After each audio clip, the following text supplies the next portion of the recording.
Hey, welcome to another episode of the Get More Students podcast. I'm your co-host, Alex Asher, CEO of LearnCube. And I'm Herbert Gerzer, founder of herbertgerzer.com. And what we're going to be talking about today are the strategies, like critical strategies to sell more language courses to B2B clients. Good topic. And this is going to be a fun topic. It's something that Herbert and I both get into.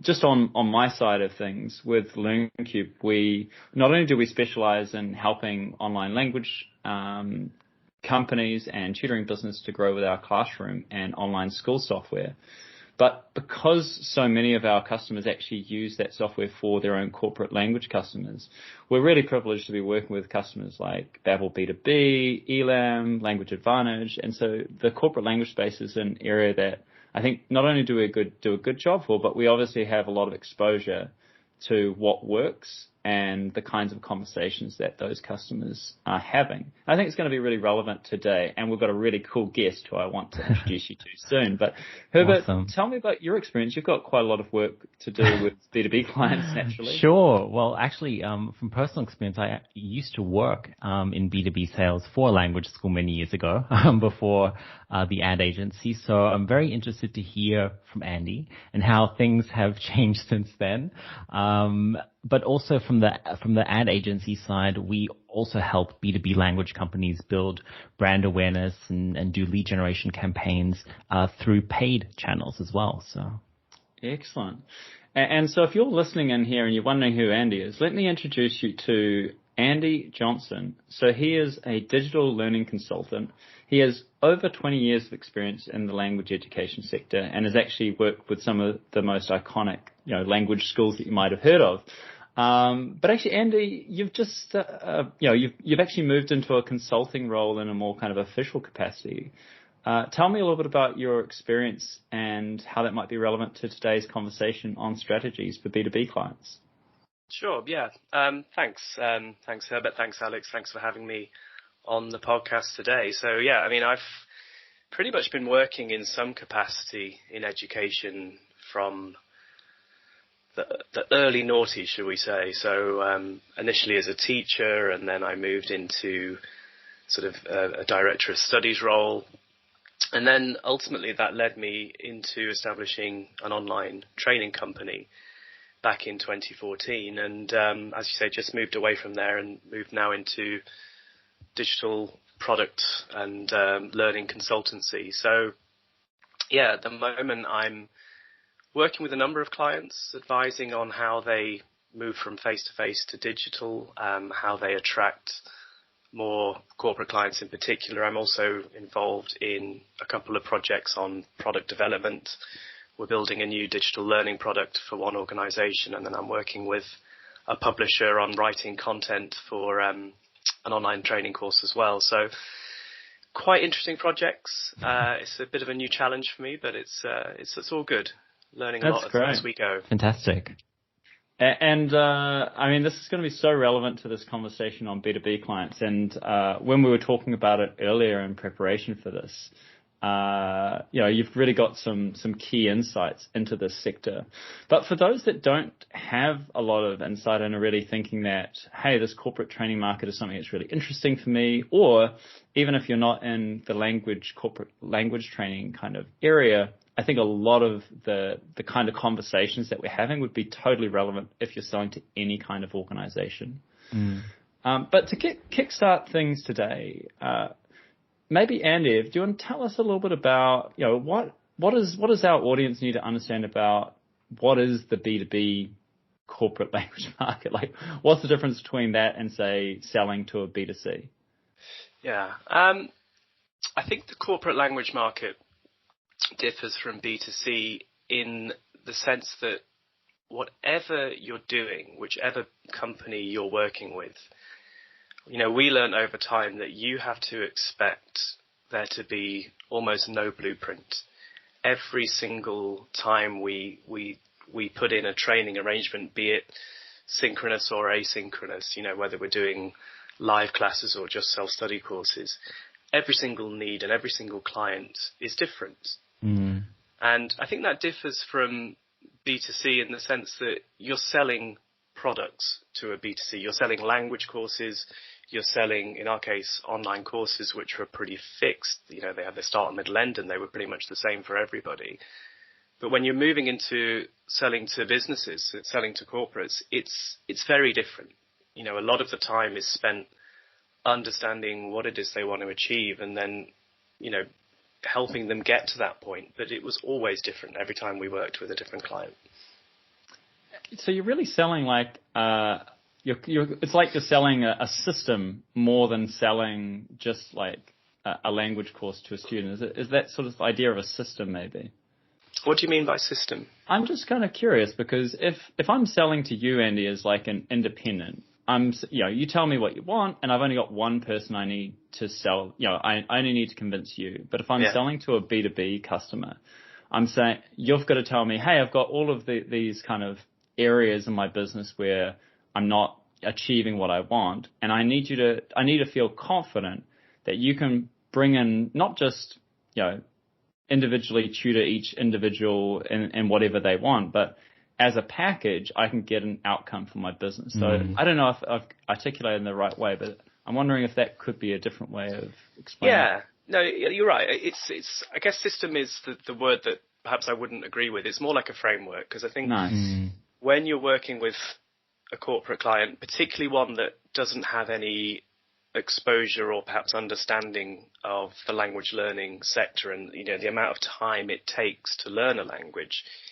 there's a whole bunch of other things that you need to make them aware of. So, you know, for example, understanding what do they want to achieve with that cohort? Do they want to take them from level A to level B? And if so, in what time span do they want to do that? You know, if you want to take someone from level A2 up to C1, it's going to take more than 3 months, I'm afraid. So it's about setting those realistic goals and helping them to understand how long that journey is going to take. It's also about assessment. It's about getting baselines for where you start and where you want to finish. And then I think the third point is a lot of organizations who have had English classes, you know, the traditional model is that you'll have a tutor that will come in and do an hour a week. I mean, they'll come into the physical premises, they'll do an hour a week, for example. And what we were doing in my previous role, a lot of it was building these blended programs whereby students were self-studying. They had language courses that they were doing online, and then they were having these contact points. They were having these 90-minute sessions on a weekly basis. But it's about selling that whole package and helping organizations to understand that language is not a quick fix. You know, a lot of people understand by e-learning, a lot of e-learning is watch this video, answer these questions, and now, you know, you understand the fire safety principles of working in this building, for example. And language isn't like that. It takes a lot longer, and it's a very personal thing. Every learner learns at different speeds and at different times. They respond to different impetuses. So it's not just selling the program, it's selling your expertise. I think that's the best way I can describe it, and trying to build that framework and getting the buyer to understand that it's not just the course, it's everything else that goes around language training. Whether that be testing procedures, quality control, hiring teachers, et cetera, et cetera. You know, these companies really want to know that you have all bases covered, and that they're getting everything from you, and they don't have to worry about, you know, any issues. Yeah. And I think conversely as well, for us selling, you know, if you're coming from a language school background, then you're very familiar with this concept of classes starting and finishing at certain times and taking place at certain times of the day. But in our experience, it's very difficult. One of the hardest things is scheduling those times, you know, particularly if, you know, you're working with clients who are busy people, and trying to find a time where you can get 8 people in a room, be it, you know, physical or online, at the same time in order to have their session is one of the biggest challenges that we faced. You know, Claire, who used to do all of our scheduling, used to tear her hair out at this. You know, when we were running programs across multiple countries for the same organization, she's like, you know, I hate this. I can imagine. Yeah. You're not just dealing with your own schedules, but you're trying to deal with every corporate. It's not even just every corporate, each individual to be able to fill up positions. Yeah. What a massive challenge. But I think you've really articulated that well in terms of examples, Andy, in terms of what that buyer is, what that difference is. But I think you've really said that they've got all of these huge, really quite different needs that you need to be able to address very succinctly and well to be able to succeed. You've really addressed the fact that there's the buyer and the actual beneficiary are two completely separate people. So the student is not the buyer, and it has massive repercussions on the buying cycle, the buying process, the outcomes, the results that are wanted. All of these things are totally different. So moving then to what are some strategies?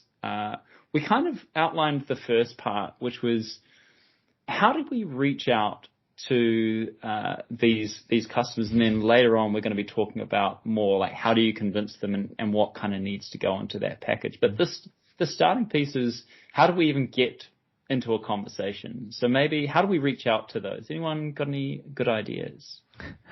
Well, I remember from my days as a B2B salesperson, dreaded cold calling was kind of the main method of reaching out to people, getting out that Rolodex, searching lists online of companies and calling them and trying to get through to the HR manager or learning and development manager. I don't know if that's changed, Andy.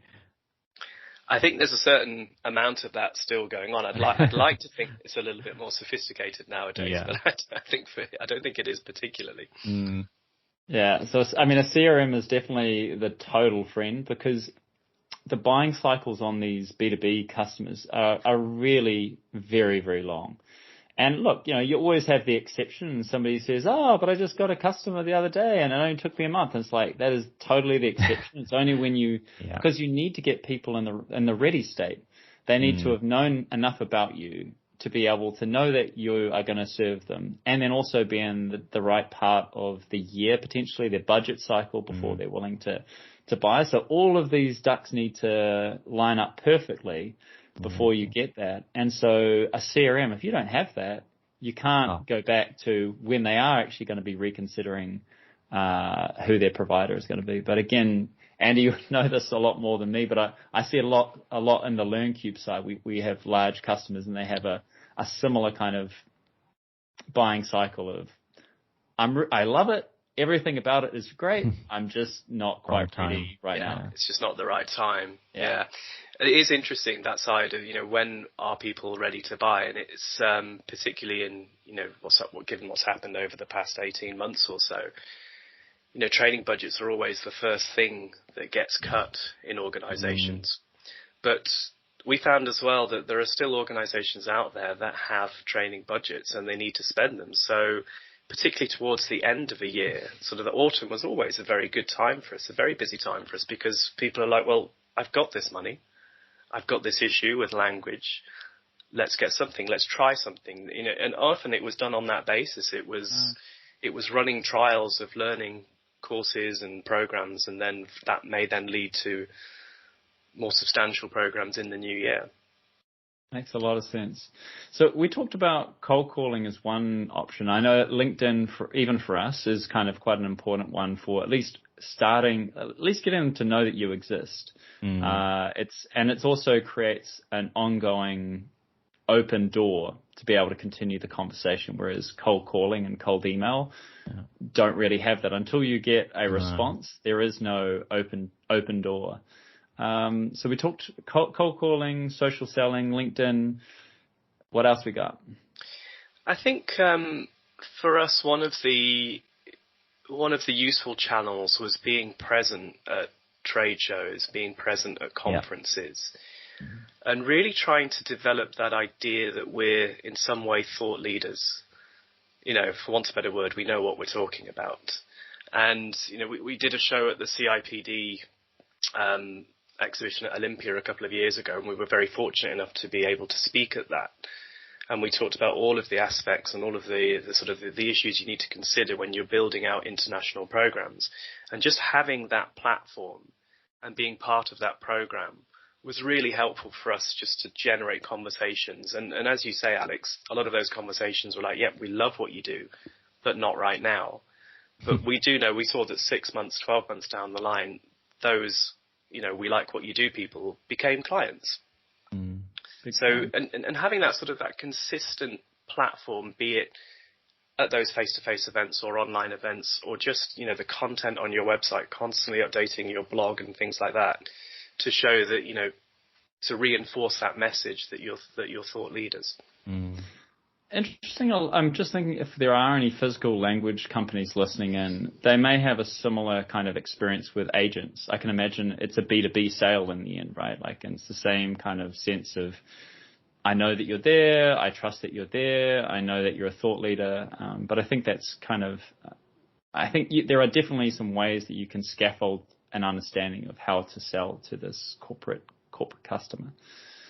But I mean, a big thing is that network effect as well. So it's very much a snowball and very much a flywheel, and you have to have really good processes for following up. It seems like that's the number one. If you don't have a follow-up mechanism, you're out, because absolutely so few people are wanting to listen to you, know and buy from you within a 1 to 3 month period. And I think that follow-up is incredibly valuable. I mean, one of the biggest clients I ever worked with on the online side of things came up through following up a complaint. So we've been through a number of iterations of our own e-learning offer before we built our own platform, and this is going back a few years now, but there was an organization that had bought one of our old e-learning courses, and they'd not been missold, but they'd got the wrong level for the student that was going to use it. So they made a complaint. And on the back of that, our sales and marketing director, Martin, followed up, apologized, and said, we'd love to come in and talk to you about what we're doing in the e-learning space in the coming months. And so we got the meeting, and that led to a multi-year arrangement with that particular organization, and that was based just on following up customer feedback. Fantastic. So it works on a number of levels, and it's about being present and following up everything that comes in, even if it seems like a lost cause, like in that case. We were able to turn that one round, incredibly. Yeah, I think just maximizing the number of touch points you have with potential customers. Even if it's not worth it, they have a service provider already, which most medium to large size businesses do. But every single year, birthdays, newsletters, following up on events, shaking hands, saying hi, it really matters in the long run. This is great. So definitely let's remember this when we get to that sort of convincing part of the conversation. I'm curious about just staying in this front part of the funnel initially, and then we'll go into the nurturing of these clients. But how do we even attract these corporate language customers? Because one of the ideas is, of course, reaching out, but how can we attract more to our service? Herbert, I know that knowing your market and choosing a niche is a favorite topic of yours, and including mine. But Absolutely, it seems totally relevant. Again, like if you're wanting to attract the right fish, you need to be presenting yourself in a certain way.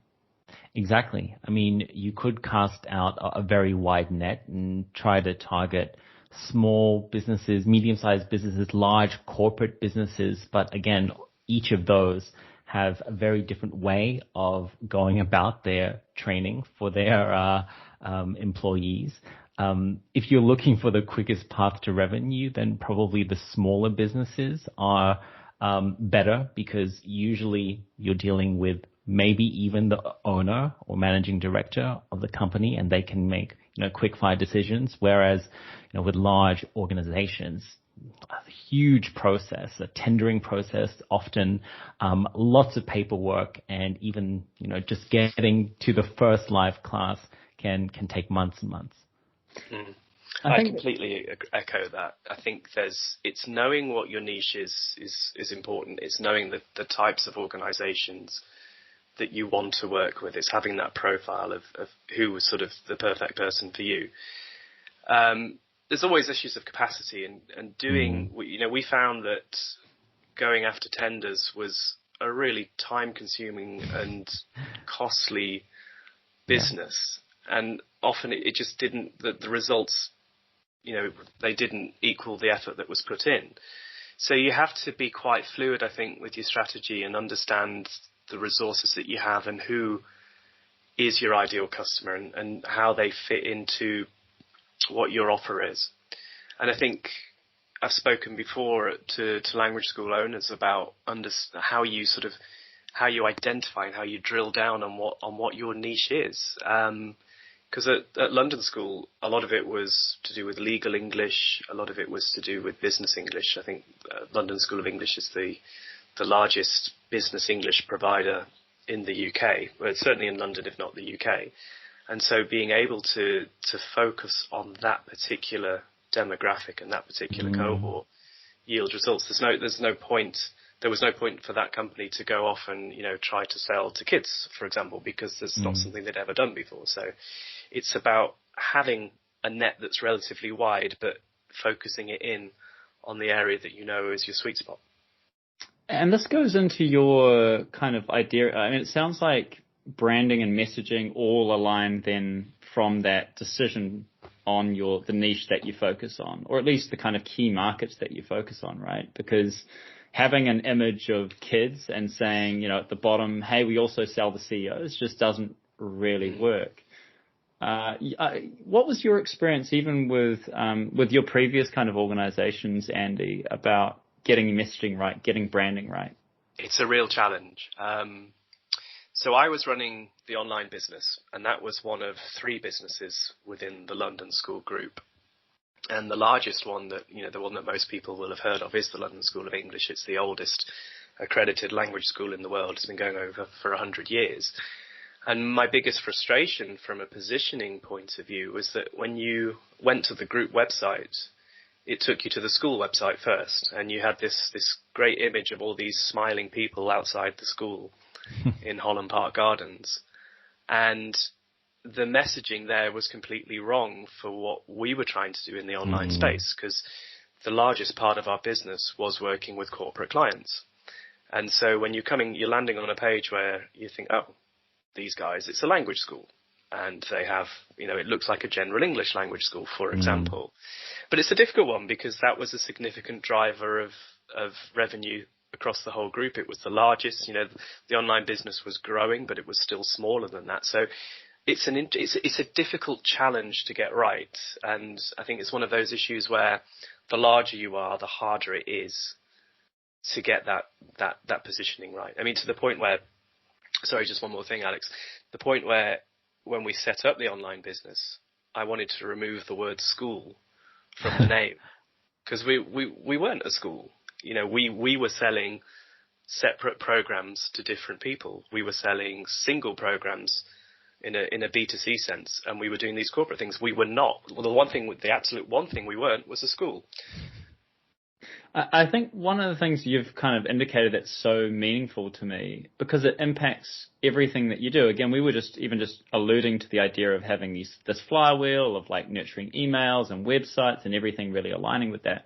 But the language between is it a tutor? Is it a trainer? What is the language that they want to hear? Because if you use the wrong words over and over and over again, they're just like, you do not get what I want. Yeah.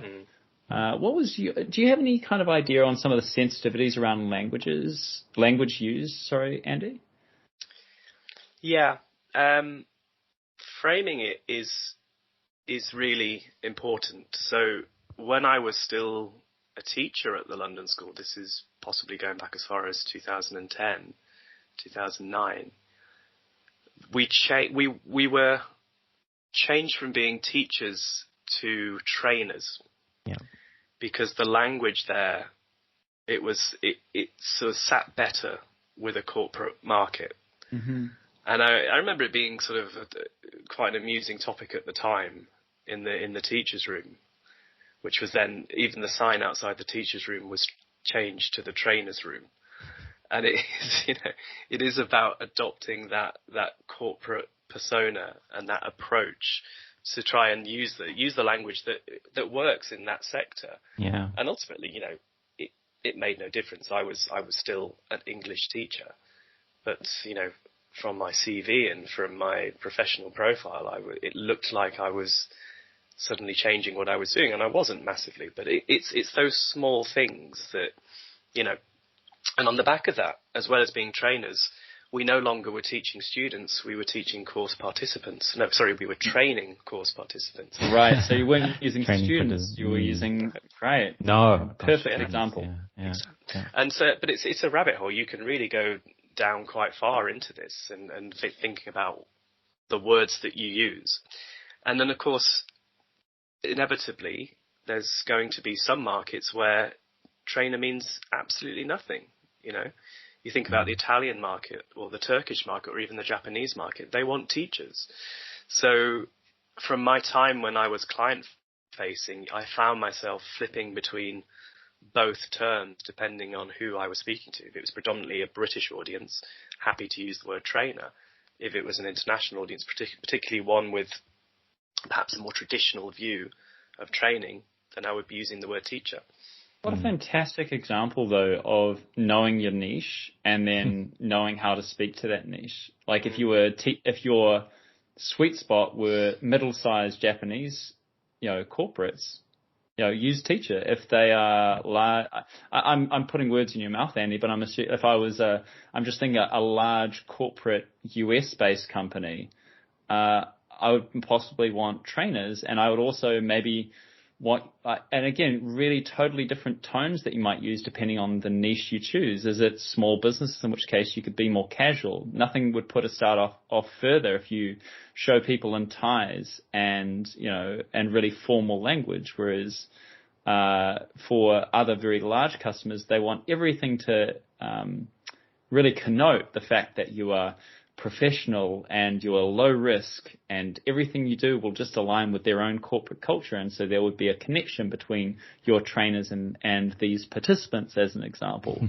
But it's just a great example you gave there, Andy.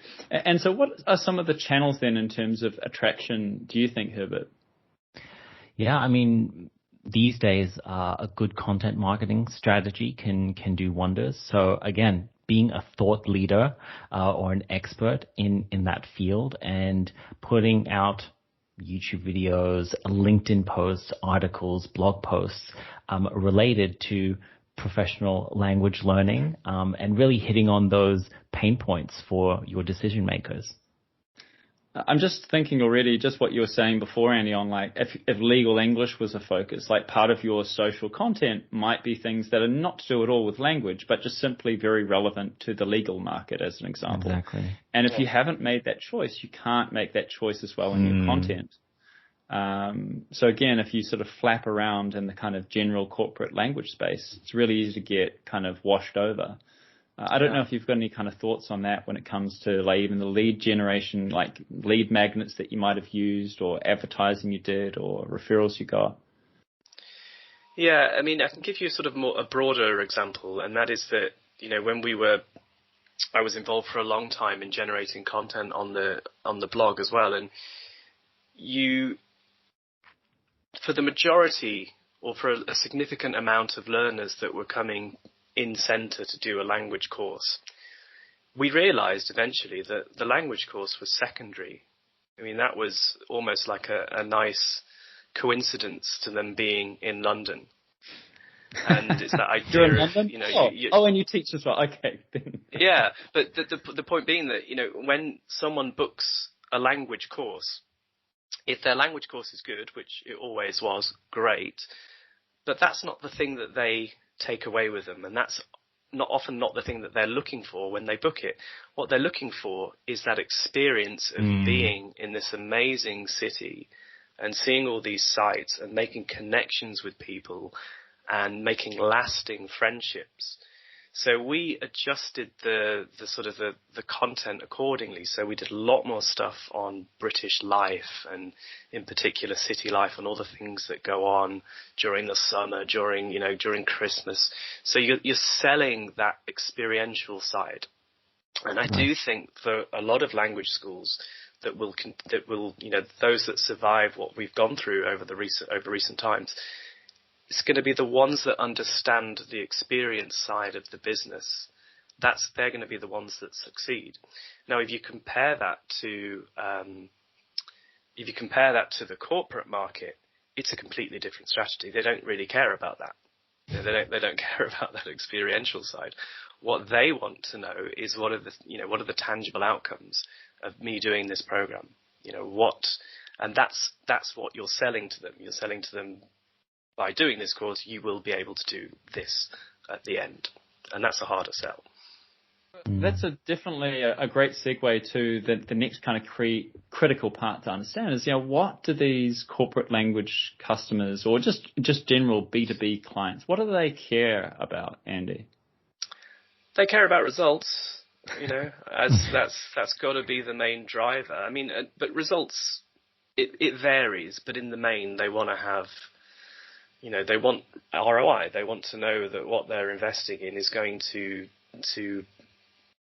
it's going to be worth it.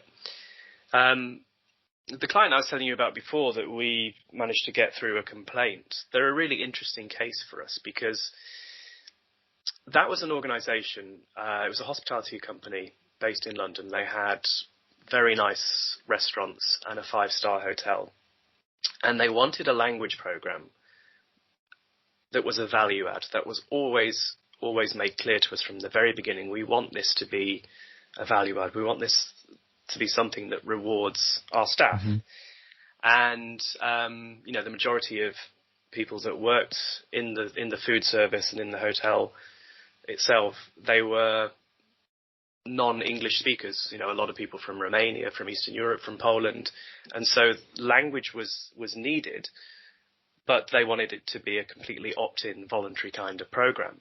Mm. And that's kind of unusual. And it was actually presented a challenge for us, because we said to them, well, you're not going to get take-up if there isn't some kind of motivating factor here for them to actually do this, because these guys are working long hours, they're working antisocial hours. When are they going to do their learning if they don't have to do it? So we worked with the L&D department, and it wasn't my idea, but it was a brilliant idea that came from one of them. And that was this concept of a learning passport. So, okay, so it is an opt-in course. You don't have to do it. But if you do it, then we've got this little roadmap set out for you. And as you tick these boxes, you get a little stamp in your learning passport. And that becomes a driver. And I thought it was quite clever, because a lot of these people obviously travelled to the UK in order to do this work. So the concept that, they're familiar with they are travellers, they enjoy travelling. So the idea of a learning passport, I think, was quite a neat idea. But also it led to that element of competition as well. I've got this stamp and you haven't. So it was a good motivator. And we worked on that sort of concept for a couple of months before we launched it. But the other great thing about this client was, I think they understood that any language program that you're going to roll out to your employers, it will only work if it's bottom up. If it comes from the top, if it says, you have to do this program, I'm mandating it, it's going to cause resistance. So they appointed learning champions from amongst the staff, and they really drove the program. It was a really, really effective thing. And oddly enough, this was, I think we got nominated for an award for this at the PI Awards a couple of years back. We worked with them for about 4 or 5 years, and then the initial L&D team, who we had a great relationship with, left, and the new team came in, and I don't think they fundamentally understood the program. And they were like, well, where's the progress? Where are the goals? Where are the learning goals? It's like, well, we didn't build it that way because that's not what you wanted. We can build it that way, but we have to change things around completely. So we went from having a very atypical client to one that, in the end, was much more closely aligned with the typical clients that we see.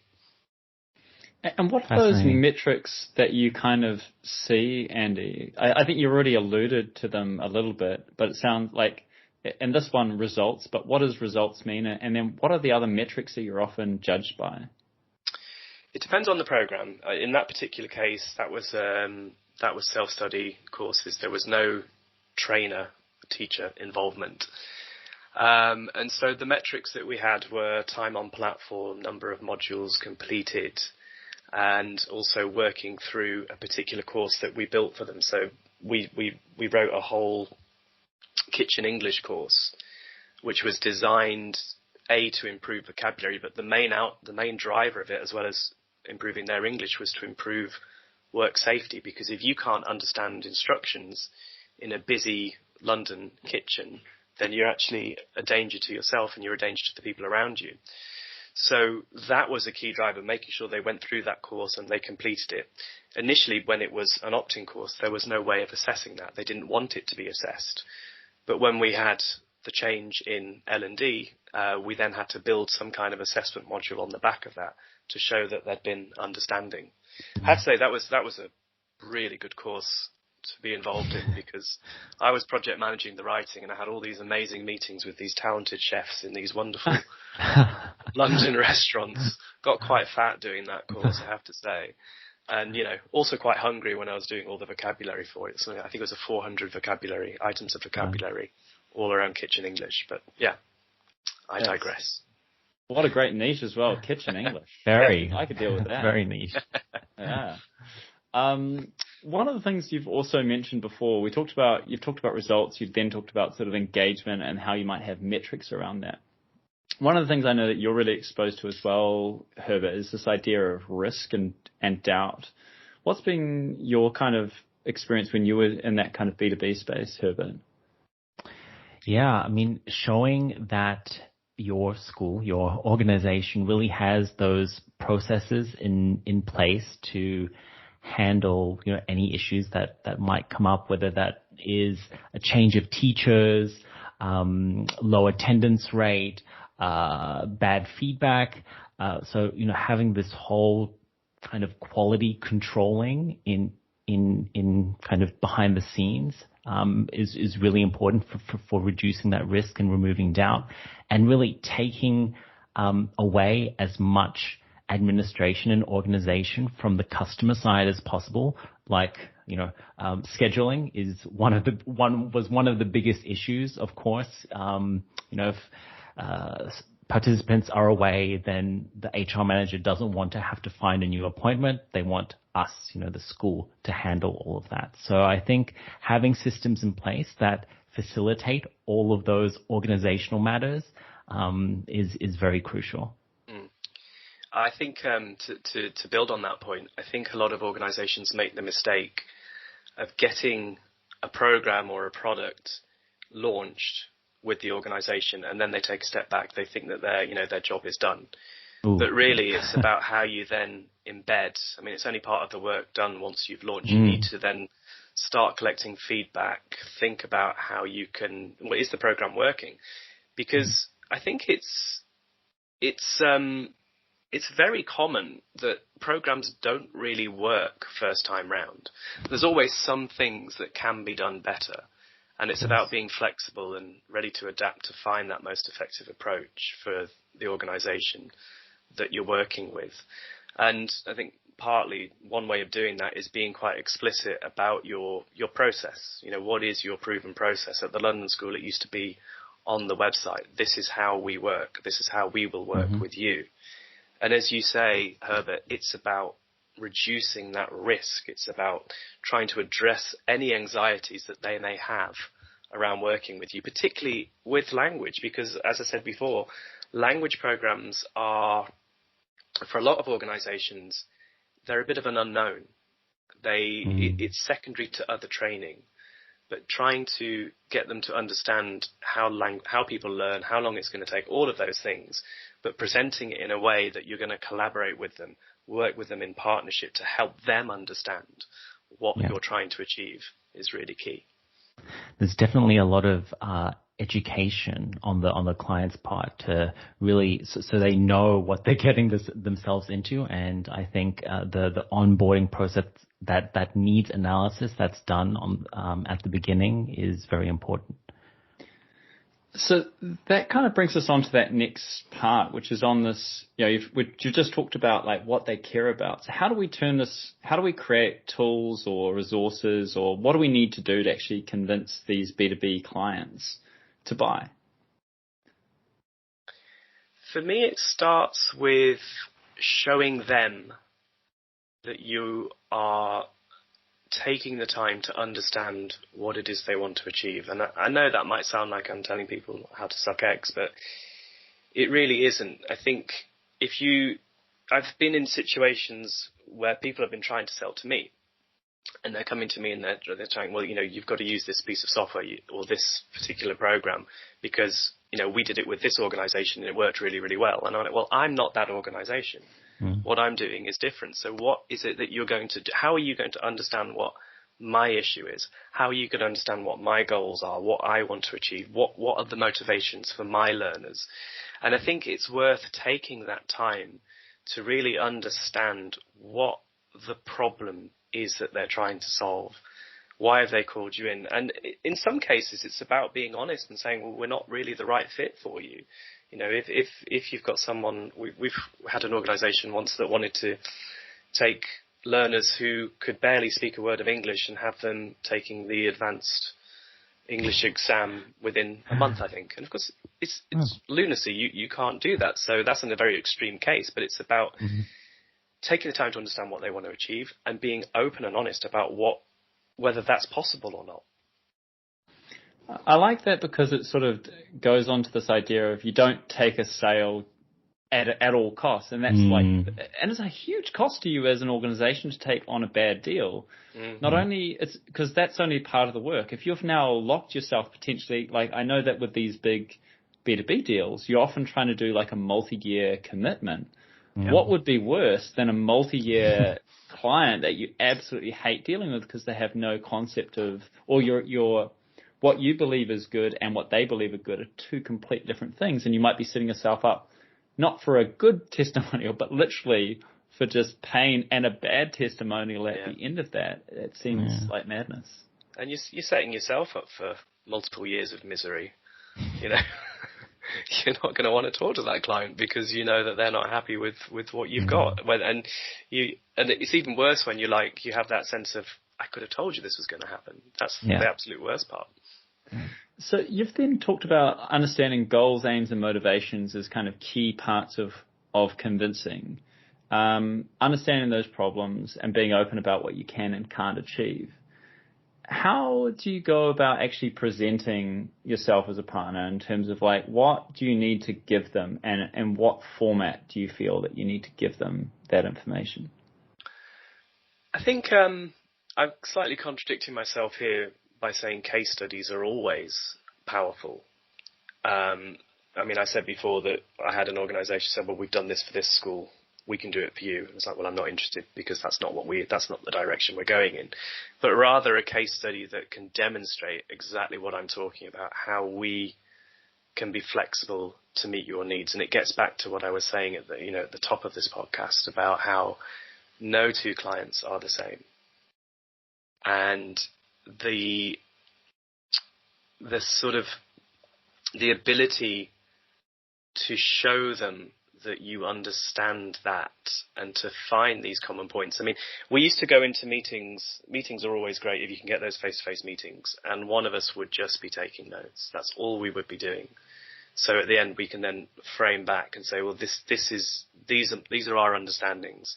The business development manager that I used to work with was fantastic at this. And she was always being able to say, well, we understand this to be the key pinch points. These are your challenges. This is what you want to achieve. And then it would be over to me and the product team to then come up with a solution. So it is about understanding what it is they want. I keep coming back to this, but showing that you're willing to listen, showing that you're willing to flex, be adaptable, and not going into meetings thinking, well, this is great because I'm going to sell them product A, B, and C. That's what they need. You don't know that. And the chances are they probably don't need those things. And that can only come through a lot of question answering or question asking. Yeah. Herbert, I heard a really fantastic quote, and it's actually really helpful for even LearnCube when we're kind of thinking about our own enterprise level customers. But it was like a quote that said something like over 70% of B2B customers have actually made their choice before they even speak to a customer. And I just think about, Andy, what you've said about the website. If you have on your website, they've already been able to partly educate themselves. And so when they meet with you, they're just verifying that you're going to be this great partner for them. And I just think on your expertise, Herbert, with understanding video, understanding different formats, can you tell me about the formats you feel are really helpful and beneficial in this B2B space? Right. I mean, it's probably still quite traditional, but having brochures, whether that be a physical brochure or a PDF with, case studies and your proven processes laid out, but video, if you can create a video that shows your expertise, maybe even has some customer testimonials that will go a long way in just building trust in the front end. And so when you get to the meeting, then you're just, proving your point, obviously listening to the customer and then providing a custom solution to them. Yeah, great points. We're going to go into our last sort of section, which is on how to deal with unreasonable expectations. And we've kind of, I'm very aware of this as well, but I think, Andy, you probably have the most, certainly the most proximate experience with this. What are some of the expectations that, let's just start with just throwing some ideas, like what are the kind of crazy things that you hear, and then we'll go into like how you actually deal with those. But I'd be curious just to brain dump a little bit about what kind of expectations often business customers have. I think, sorry to take a slight step back, but one of the expectations that clients have, I think there's an element of you need to do your cultural due diligence before you even speak to a client, because there are, in our experience of working globally, going into those meetings, there's two things. There's an expectation, and then there's a way of framing that expectation. So, for example, in English, often it's a case of tell me what you want me to do, and then I'll give you all the background later. So, what are the headlines? What do you want to achieve? That's the first thing. And then I will fill you in on all the ways that we have the experience in order to do that. But you compare that to, for example, to French, and the communication style is very much theory first. So you go into all the reasons why you're the most fabulous partner in the world, and all the qualifications, you give all the rationale, all the philosophy, if you like, and then you go to the practical details of how you build that program. And just getting that sort of thing in your head first. Another example is particularly working with Middle East clients. There's a lot of hyperbole. There's a lot of demand that, what we're looking, the expectations here to an English person, although I'm Swedish, but anyway, to a Western European, these sound quite ridiculous, but then it's about sort of peeling back the onion layers of the culture and understanding at its heart what you want to achieve, and getting to that heart, getting to what it is they want to achieve comes in different ways. It takes different times. I'm doing a bit of work with a Mexican client at the moment, and what I've noticed about their working style is that they call a lot of meetings, and we discuss a problem for an hour, and then at the end, I will give them the same solution I would have given them if it was a 5-minute call, but they're happy because they feel that the problem has been aired and the expectations have been met in that sense. So I realise that this is sort of slightly not answering your question about what are the unreasonable expectations, but it gives you an insight into where those unreasonable expectations may come from. I think it's actually a much better question, Andy, because what you've said, you've actually answered, which is how do you deal with those unreasonable expectations? Just curious. I mean, you've given actually 3 brilliant examples, but what were those actual expectations So one, for example, I'm sure was like unreasonable expectations of how to go about something. There might be other unreasonable expectations about what you can achieve in a certain time for a certain budget. Like, can you articulate what those sound like? I think generally it's down to the amount of time an organization has and the amount of learning they want to take place within that time frame. And at its most basic, the Middle Eastern example I was giving you, this was one person who was coming to Europe to take a very high level role, but the language wasn't there. But they were starting on, October the 1st. So you had a very short amount of time in order to get them where they want to be. And so the client's asking for 40 hours of intensive Skype lessons a week. And, I'm sorry, but it's just going to kill the poor guy, and he's not, after the first 10 hours, his just brain is going to be mush. He's not going to be able to do anything. So that's one example of an unrealistic expectation. So with that particular client, we developed a program where we limited those contact hours to a manageable level, but they were able to do online study as a separate thing, and we're able to sort of marry the two up in a really blended approach. And then because it was the organization paying for it was the organization which he was working for, he was basically just changing. He was going from Riyadh to Brussels, I think. We then put in a much more achievable program that carried on once he was in post. And so it was just a much more gradual and incremental approach. And I think, once you position it and you explain all the reasons why 40 hours a week for 3 weeks is not going to achieve what you want it to achieve, they're cool with that. They're fine with that. The client completely understands that because you've demonstrated all the reasons why it's not going to happen. It's when you talk, Andy, I definitely get the impression again,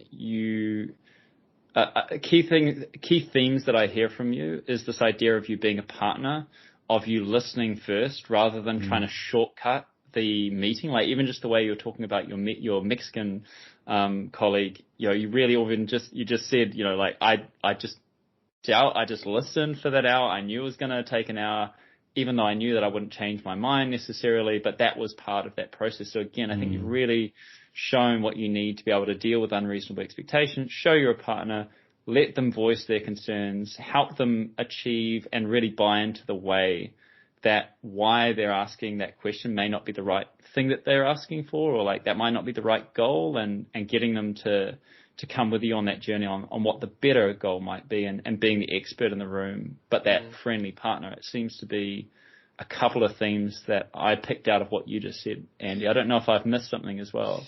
No, I think that works for both sides, because ultimately learning programs and relationships with corporate clients, they're at a human level at the end of the day.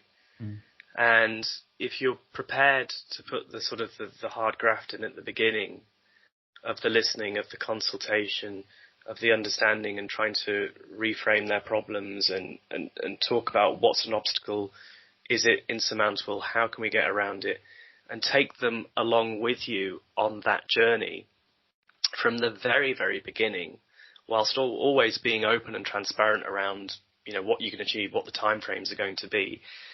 I think that's the secret to selling to B2B, to be perfectly honest. It's purely down to relationships and knowing what you're talking about, because the more you do this, the more the relationship goes, the more trust you have in each other. I mean, it's very easy to say the more they trust you, but to be honest, it works both ways as well. So those clients I've been talking about, I know that I can go to them and say, this element isn't working and this is why. And they trust me and I trust them. We've got that relationship so that we can make changes, and they don't view it as anything other than me trying to help the relationship and the program that we're working on. Brilliant. Andy, I think that's the perfect place to end, because I think you just summarized everything that we've really talked about today in a really great way. We've really discussed, what it means to be selling to B2B customers. We've talked about, how to reach out to these customers, how to attract these clients, what these clients really care about, how to convince them, and of course, how to deal with their expectations, reasonable or otherwise. So thank you so much for this, Andy. Thanks, Andy.